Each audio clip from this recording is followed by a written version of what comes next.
لاہور کے اندر ایکٹیویٹیز ہو رہی ہیں، صرف ہماری ریلی کے اوپر انہوں نے بین کر دیا، اور وہ بھی صبح کو انہوں نے بین کر دیا۔ تو میرا پوائنٹ یہ ہے کہ فیصلہ یہ کرنا ہے کہ کیا ہمیں الیکشن میں کیمپین کی اجازت ہے یا نہیں ہے، کیونکہ پہلے اگر 80 کیسز کر دیے تو پہلے تو ایک عدالت سے دوسری عدالت میں مجھے پھنسایا ہوا ہے، میرے لوگوں کے اوپر کیسز کر دیے، پھر جب ہم لانچ کر رہے ہیں اپنی وہ آپ الیکشن وہ لانچ بھی نہیں کرنے دے رہے ہیں، کل ہائی کورٹ سے جا کے پرمیشن لے رہے ہیں کہ یا تو فیصلہ کریں کہ یہ الیکشن کیمپین کے بغیر لڑا جائے گا۔ تو اگر اتنے تھوڑے سے دن رہ گئے ہیں تو ہم نے ہائی کورٹ کو اپروچ کیا اور کل انشاءاللہ کریں گے، اور اس کے بعد انشاءاللہ ایک میں پروگرام دوں گا اپنے جلسوں کا۔ آپ نے کہا کہ آپ کورٹ کو اپروچ کر رہے ہیں کیمپیننگ کے لیے اجازت لینے کے لیے، جب آپ یہ کر سکتے ہیں تو پھر آپ کورٹ میں پیش کیوں نہیں ہوتے جو آپ کے خلاف کیسز ہیں؟ صرف سیکیورٹی کی وجہ سے۔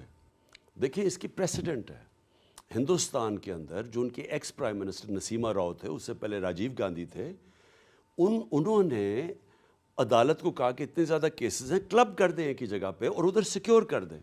اب میں ایک عدالت سے دوسری عدالت پہ جا رہا ہوں، خود ہی جس طرح میں نے کہا گورنمنٹ خود کہہ رہی ہے آپ کے اوپر ہائی سیکیورٹی تھریٹ ہے، تو پھر اور پروٹیکشن کے بغیر، تو ہم بالکل وہی چیزیں کہہ رہے ہیں جو ہندوستان میں ہو چکا ہے، اور ہم صرف سیکیورٹی چاہتے ہیں۔ اور اگر آپ سیکیورٹی نہیں دے سکتے تو اب ویڈیو کانفرنس کے اوپر سب کچھ ہو جاتا ہے، عدالت میں ویڈیو کانفرنس کی فیسلٹی ہے، اس پہ کیس سن لیں، کیس ہی پیشی ہونی ہے نا۔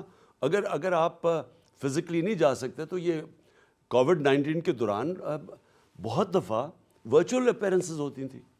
آپ نے بار بار سیکیورٹی تھریٹ کی بات کی ہے، یہ سیکیورٹی تھریٹ آپ کو کس سے ہے؟ کسی کا نام لیا ہے حکومت نے؟ اگر آپ کو بتایا بھی، اگر انٹیریئر منسٹری نے اگر آپ کو وارن کیا تو کس سے وارن کیا ہے؟ اصل میں وہ انٹیریئر منسٹر سے بھی سیکیورٹی تھریٹ ہے، پرائم منسٹر سے بھی، یہ تینوں انوالوڈ تھے میرے اسیسینیشن اٹیمپٹ پہ۔ یہ تو آپ کا الزام ہے یعنی ان کے اوپر؟ ظاہر ہے، دیکھیں نا، میرا رائٹ ہے کہ میں پہلے سے سسپیکٹ کر رہا تھا، میں 1.5 مہینے سے کہہ رہا تھا کہ میرے اوپر اٹیمپٹ ہونے والا ہے، اور اس لیے ہم سپریم کورٹ کو کہہ رہے ہیں کہ اگر آپ سیکیورٹی نہیں دے سکتے ذمہ داری آپ لیں، کیونکہ ان کو تو ہم ٹرسٹ نہیں کرتے، اور اس کے بعد اگر آپ نہیں دے سکتے تو ویڈیو کانفرنسنگ پہ کر لیں۔ اچھا، آپ نے انتہا پسندی کی بات کی کہ دوبارہ سے جیسے ملک بھر میں بھی انتہا پسندی بڑھ رہی ہے، اور خاص طور سے جو پاکستانی طالبان ہیں ان کا تھریٹ پھر سے آ گیا ہے۔ اس میں بہت سے جو آپ کے ناقدین ہیں جو آپ کو کرٹیسائز کرتے ہیں، وہ یہ کہتے ہیں کہ آپ نے یہ ونڈو کھولی ان سے نیگوشیٹ کرنے کی، آپ اس بارے میں کیا کہیں گے؟ دیکھیں، چوائسز پاکستان کے پاس کیا تھی جب افغانستان کے اندر طالبان رجیم کا ٹیک اوور ہوا؟ اب یہ ٹی ٹی پی کو افغان طالبان کہہ رہے ہیں کہ اب ان کو واپس لے کے جاؤ۔ ان کے کوئی 30 سے 40 ہزار لوگ تھے جو افغانستان شفٹ کر گئے تھے، اور جس میں 5-6 ہزار فائٹرز بھی تھے۔ اب جب وہاں چلے گئے تو افغان طالبان نے کہا واپس لے کے آؤ، آپ کے لوگ ہیں۔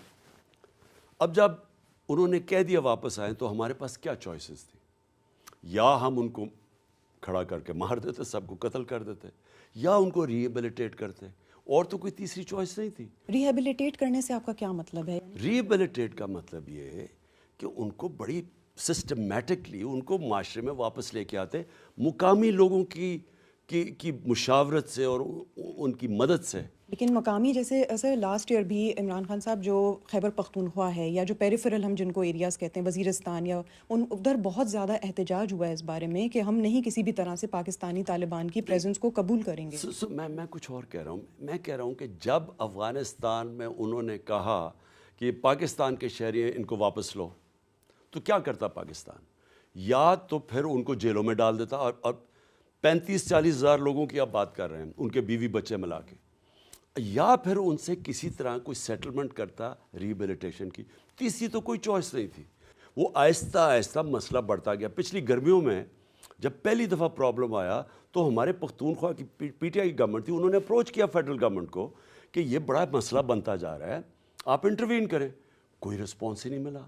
تو اگر آپ نے ان لوگوں کو اندر بھی لے آئے اور ان کی کوئی ری سیٹلمنٹ کا بھی پروگرام نہیں کیا تو پرابلمس تو آنے تھے۔ تو اس کا اب حل کیا ہے؟ حل یہ ہے کہ ابھی تک ان کے ساتھ بیٹھیں، ٹی ٹی پی سے نیگوشیٹ کریں، اور جو چیز نیگوشیٹ نہیں ہو سکتی پھر مجھے افسوس سے کہنا پڑتا ہے کہ پھر آپ کو بندوقیں اٹھانی پڑے گی۔ لیکن پہلی تو کوشش ہونی چاہیے کہ انتشار نہ ہو وہاں، اس کے لیے مقامی لوگوں کی انوالومنٹ بہت ضروری ہے۔